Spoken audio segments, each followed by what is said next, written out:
देश की जनता को नहीं पता था मान्यवर, लेकिन आदरणीय प्रधानमंत्री जी को पता था, देश के विदेश मंत्री को पता था कि जो हार्मोज का समुद्री मार्ग है वहां से भारत की जरूरत का 60% कच्चा तेल आता है मान्यवर, और 50% भारत के जरूरत की गैस आती है। तो मैं आपके माध्यम से पूछना चाहता हूं कि जब वो हार्मोज का समुद्री मार्ग 60% से ज्यादा ईरान के कब्जे में आता है, तो ईरान से जबरदस्ती झगड़ा करने की आपको जरूरत क्या थी?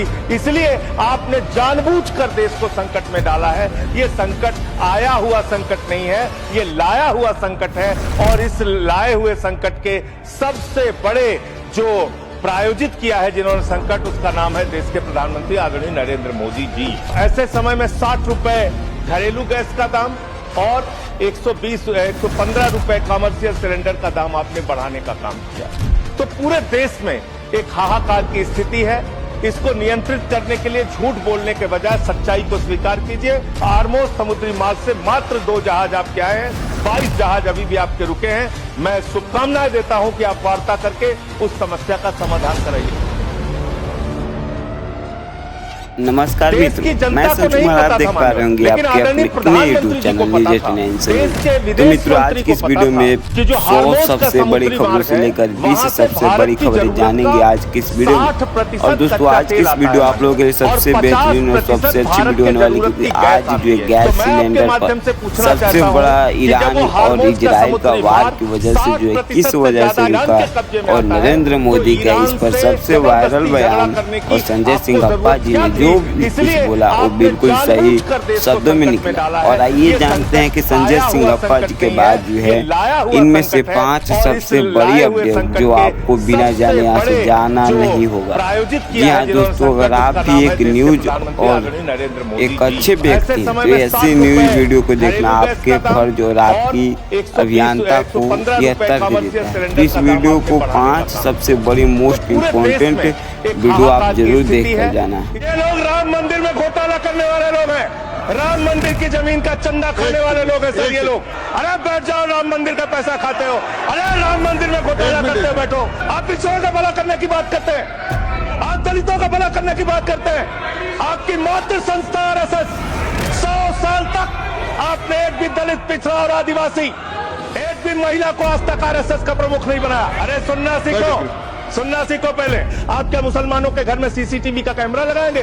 कौन नमाज पढ़ रहा है, कौन नमाज नहीं पढ़ रहा है, कौन मुसलमान है, कौन मुसलमान नहीं है? आप फसाद कराने वाले हिंदू हैं, हम सौहार्द फैलाने वाले हिंदू हैं। इस देश की 64% आबादी आज भी आपके खिलाफ है, आज भी आपके खिलाफ खड़ी है।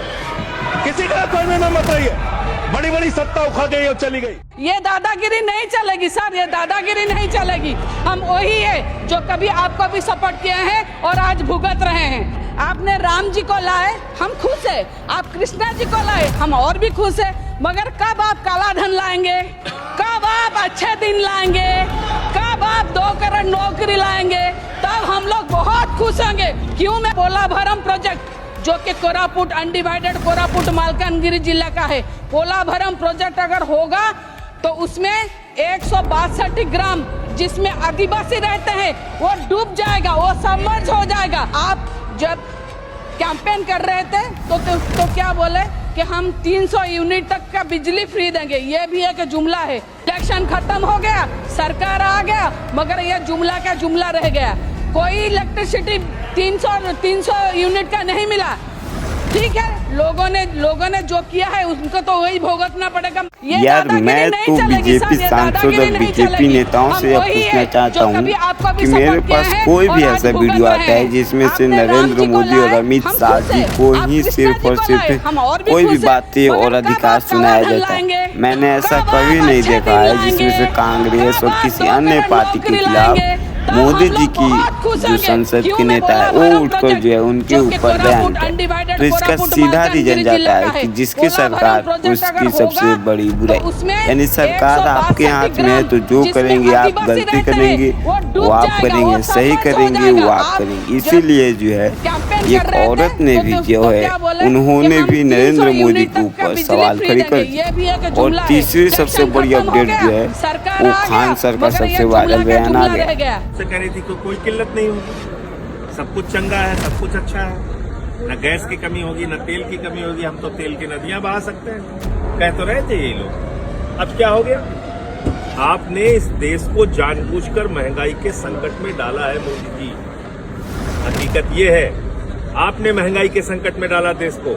ये हार्मोज समुद्री मार्ग जो है, इसका तो 50% से ज्यादा हिस्सा ईरान में आता है। ये बात मोदी को पता थी, जयशंकर को भी पता थी। ये बात जो हमारे पेट्रोलियम मंत्री हैं हरदीप पुरी, उनको भी पता थी। तो आपने ईरान से अपने रिश्ते क्यों बिगाड़े?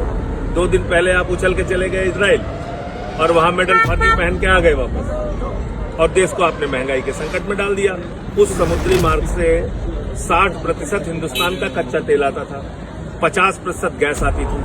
अब रूस और चीन का जहाज आ रहा है, हमारा जहाज नहीं आ रहा। सरकार ने नहीं, क्योंकि आप सुप्रीम लीडर ईरान का मारा जाता है, आप नहीं बोलते। 160 बच्चियां मारी जाती है, नहीं बोलते। आपका मेहमान जहाज ईरानी मार दिया गया, आप नहीं बोले। आपने तो देश को जानबूझ के संकट में डाला है। सरकार ने नया एक्ट भी जारी किया है। और मैं इनसे पूछना चाहता हूँ, कुछ शर्म आती है?